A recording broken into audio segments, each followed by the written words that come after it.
Hold on to your seats because we are diving head first into a mind-blowing, heart-pounding moment that rocked Hollywood to its core. Imagine this: one of Tinseltown's most legendary actors, Michael Douglas, struts on Views, said, expecting a breezy promotional chat. He is primed to flash that megawatt smile charm of hosts and dish about his latest blockbuster. But what unfolds is a fiery no-holds-bar clash that spirals into one of the wildest meltdowns in daytime TV history.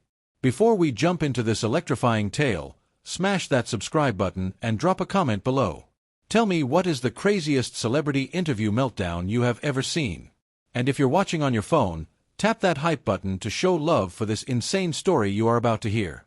It all kicked off on a seemingly normal morning when Michael Douglas, a titan with decades of Hollywood cred, strolled onto the View's brightly lit set. He was there to plug his newest project, expecting the usual fluffy questions about his craft co-stars. Maybe a playful jab or two. After all, he has done thousands of interviews, each one smoother than a lass, his charm practically a superpower. But the second he sat down, something felt lofty.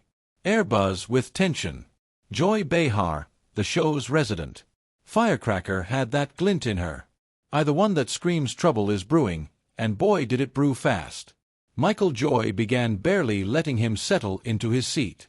Let's talk about your new movie. But first, I got someone that's been eating at me. Her tone was sharper smile, more like a smirk. In this industry for decades, raking in millions while regular folks out.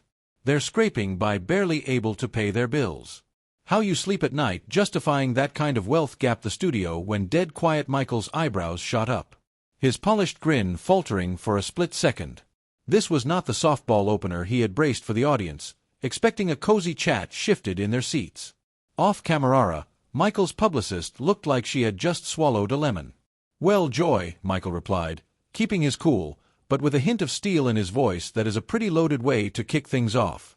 "I worked hard for everything I got, just like anyone else in any job." "Worked hard?" Joy fired back, her voice dripping with sarcasm. "You mean you worked hard being born into Hollywood royalty?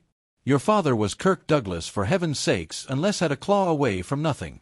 The other hosts, Whoopi Goldberg, Sarah Haynes, and Sunny Host, swapped uneasy glances. This was supposed to be a breezy promotional segment, not a fooling class warfare. Debate. The tension was already thick, and they were barely 2 minutes in.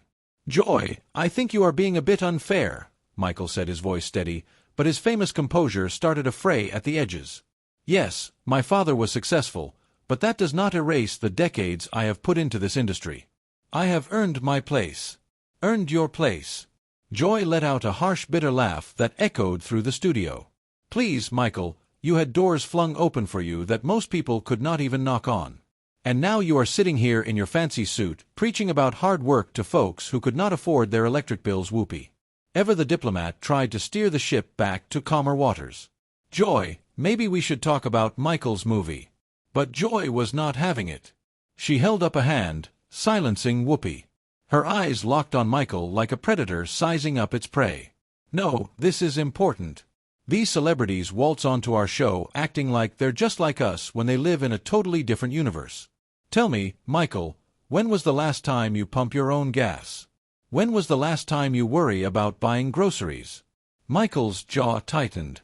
You could see the storm brewing behind his eyes. The kind of anger that only comes when someone is pushed too far. "Joy," he said, his voice low and controlled. "I do not think attacking me personally, as I guess anywhere. I came here to talk about a project I am passionate about as a courtesy to your show." "A courtesy?" Joy's voice shot up, an octave, her face flushed with indignation.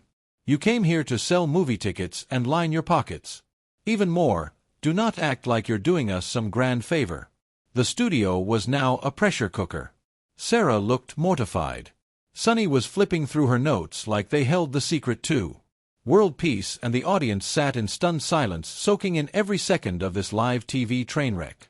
Michael's publicist was probably drafting her resignation letter off stage. "You know what, Joy," Michael said, his voice growing colder, sharper. "I have done thousands of interviews over the years, and I have never encountered this level of unprofessionalism from a host. What are you even trying to accomplish?" Your Joy leaned forward, a gleam of satisfaction in her eyes. She was getting the reaction she wanted. "I am trying to get some honesty from someone who has spent his entire career pretending to be something." He is not. You play these working-class heroes on screen. But in real life, you are just another out-of Hollywood elitist. That is when something snapped in Michael, the diplomatic mask. He had worn for decades a one that had carried him through countless interview scandals, and red carpets began to crumble. "You want honesty, Joy?" he said, his voice dropping to a low, dangerous growl. "Here is some honesty. I have sat through interviews with journalists who actually know how to do their job. What you are doing right now, this is not journalism. It is a hit job dressed up as an interview." Joy's eyes lit up, clearly thriving on the chaos also. "Now I do not know how to do my job that is rich, coming from someone who has never worked a real day in his life." "A real day?" Michael's laugh was sharp, humorless. "Lady, I have been working since my 20s. I have produced films, built businesses, created jobs for hundreds of people. What have you contributed to the world? Besides sitting behind that desk, lobbing cheap shots of people who have actually accomplished something." The studio was now a battlefield. The other host stared in shock. No guest had ever gone to a Toto with Joy like this on live television production. Crew frantically gesturing behind the cameras. Did not know whether to cut the commercial or let this explosive showdown play out. Joy's face turned beet red, her voice trembling with fury. "How dare you question my contributions? I have been a working comedian and TV host for decades. I have earned everything I have without a famous daddy handing it to me." Working comedian. Michael shot back, his composure now completely gone. "Is that what you call this? Because from where I'm sitting, it looks like you are using your platform to bully guests who cannot fight back." "Well, guess what, Joy? I am not intimidated by you." Whoopi tried again, her voice tinged with desperation. "Okay, let's all take a breath." "No." "Whoopi," Michael interrupted, turning to her with a mix of apology and resolve. "I am sorry, but your colleague has been out of line since the moment I sat down. This is not an interview. It is an ambush." Joy, undeterred, doubled down. "An ambush. All I did was ask you some tough questions about your privilege. If you cannot handle that, maybe you should not be doing interviews." "Tough questions?" Michael's voice rose, matching Joy's intensity. "You did not ask about my work, my craft, or why I'm here. You launched straight into a personal attack about my background. That is not tough questioning. That is just bad manners." "Bad manners?" Joy, scoffer voice hitting a shrill note. "You want to talk about bad manners?" "Oh." "About the bad manners of hoarding wealth while people sleep on the streets. How about the bad manners of living in a bubble while preaching social responsibility? Through your movies."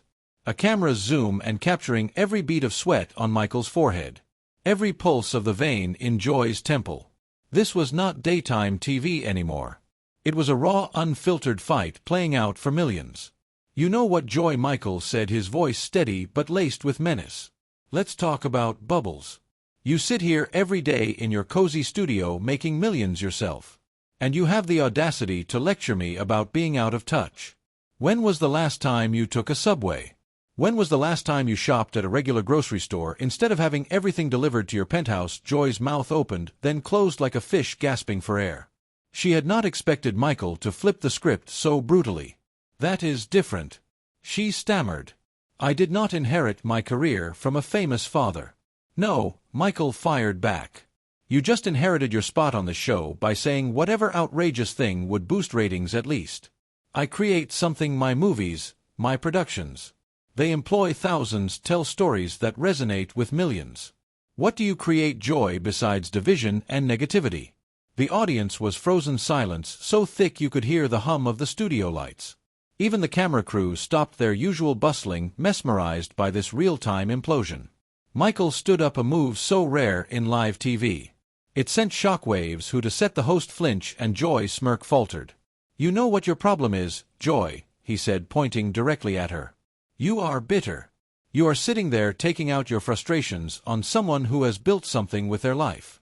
You want to talk about social responsibility. How about the responsibility of a talk show host to treat their guests with basic respect?" Joy shot to her feet, refusing to let Michael dominate the stage. The sight of them standing squaring off like boxers in a ring was surreal for a morning show. "Do not you dare psychoanalyze me, Michael Douglas," she snarled. "I do not need life lessons from someone who has never faced a real challenge in his pampered existence." Pampered existence. Michael's voice cracked with disbelief and rage. I have battled throat cancer that nearly killed me.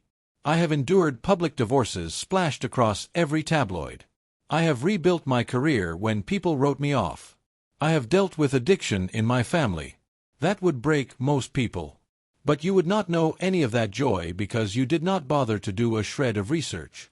You just decided to attack me from the jump. Sarah looked like she might burst into tears. Sonny was scribbling furiously, probably praying for a way to salvage this disaster. This was supposed to be a feel-good segment. And instead, it was a bloodbath. Joy, fueled by the conflict, pressed on Michael. You had some personal problems while living in mansions and jet-setting around the world. Cry me a river. Some of us have real problems. Real problems. Michael's voice boomed loud enough to echo through the studio. You think money somehow shield me from pain, from suffering. That is the most ignorant thing you have said yet. And that is saying something. In the control room was chaos. Producers gesturing wildly, debating whether to cut the commercial. But this was too gripping, too raw to stop Joy. Cross her arms, smirking. Look at you getting all worked up because someone finally called you out on your privileges is exactly what I am. Talking about you cannot handle criticism because you have been surrounded by yes men your whole life. Yes men. Michael's laugh was bitter, cutting. I work in Hollywood, Joy. There is no shortage of people ready to tear you down. The difference is they usually have the decency to do it when you're not a guest on his show. Decency. Joy's voice hit a fever pitch. What about the decency of admitting your advantages instead of pretending you are a self-made man? What about the decency of not lying to our audience about what it is like to be filthy rich? I never lied. Michael roared. You're the one lying. Pretending this is about justice when it is just you tearing someone down to feel better about yourself. And that is when Michael, lost in his voice, erupted, years of pent-up frustration pouring out. I am done. Joy, done with this charade. You want to talk about real problems? You sit here every day spewing hatred, poison the airwaves, dividing people, and you have a go to lecture me about privilege. Joy smirk vanished. She had not expected this level of ferocity. You think you are some champion of the people, Michael continued, his voice booming. You are nothing but a professional antagonist building a career on tearing others down. You do not create, you do not inspire, you just feed off conflict like a vulture. How dare you? Joy tried to interrupt, but Michael was not stopping. No. You have had your say, he said, raising a hand. Now it is my turn. You want to talk about earning things? I've been nominated for Oscars, won Golden Globes, produce films that employ thousands. What is your legacy, Joy? Being really good at making people squirm. The studio was a graveyard, silent except for Michael's voice. Joy, try to rally. You think your awards make you special. You think a few pats on the back from Hollywood give you the right to what? Michael exploded, stepping closer to the table. The right to expect basic respect from a host. The right to promote my work without being ambushed. Yes, Joy, I think I have those rights. Every guest does. Whoopi was frantically signaling for a commercial break, but the producers were too captivated to act. Michael's voice dropped to a chilling whisper. You know what your real problem is? Joy, you are jealous. You are seething with envy because others have accomplished things you never could. You will never be remembered for anything positive, just for being mean for no reason. Joy's face was a mask of fury and humiliation. You do not know what you are talking about. She stammered. I have worked harder than you ever have. Harder. Michael's laugh was icy at what it being unpleasant at making guests feel unwelcome. If that is work, you are the hardest worker in America. Sarah finally spoke, her voice trembling. Maybe we should all just know Sarah. Michael, cutting his tone softer. But firm. This needed to happen. Someone had to call out this behavior. How many guests have sat here and been attacked like this? How many have left feeling diminished? Joy, scrambling, tried one last jab. You're having a meltdown on live TV. Michael, this is the entitled behavior I was talking about. Entitled. Michael's voice at crescendo. Making everyone flinch. Standing up for myself is entitled. Refusing to be your punching bag is entitled. Entitled. Is thinking you can treat people however you want because you have a microphone entitled. Is believing your cynicism makes you morally superior to silence? Was suffocating. Michael looked at the host, then straight into the camera. I came here to talk about a project. I am passionate about something your viewers might have enjoyed. Instead, I got interrogated about my life, my family. That is not entertainment. It is just mean-spirited. He started walking off the said Joy. Made a final desperate play. So, you're just running away when things get heated. Real mature Michael. He stopped, turned his eyes, blazing runaway. I have faced down studio execs' cancer scandals and rebuilt my career multiple times. You think a bitter talk show host scares me? He stepped close to the security guards. Tensing here is what's going to happen. I am walking out with my dignity. You are going to sit there and think about how you treated a guest who came in good faith, and maybe, just maybe, you will realize being controversial is not the same as being interesting. With that he walked off, leaving Joy speechless, her face a mix of shock, anger, and perhaps a flicker of shame. The cameras lingered. The producers finally cut the commercial, but the damage was done in under 15 minutes. Michael Douglas had to dismantle Joy Behar's credibility, expose the ugliness of ambush journalism, and turn a routine interview into a cultural lightning bolt. This was not just a TV moment. It was a reckoning, a reminder that even legends have their limits. And when you push too far, you might just get burned. So, what do you think? Was Michael justified in his epic takedown? Or did he go too far? Drop your thoughts in the comments. And do not forget to subscribe for more stories of celebrity showdowns that will leave you speechless.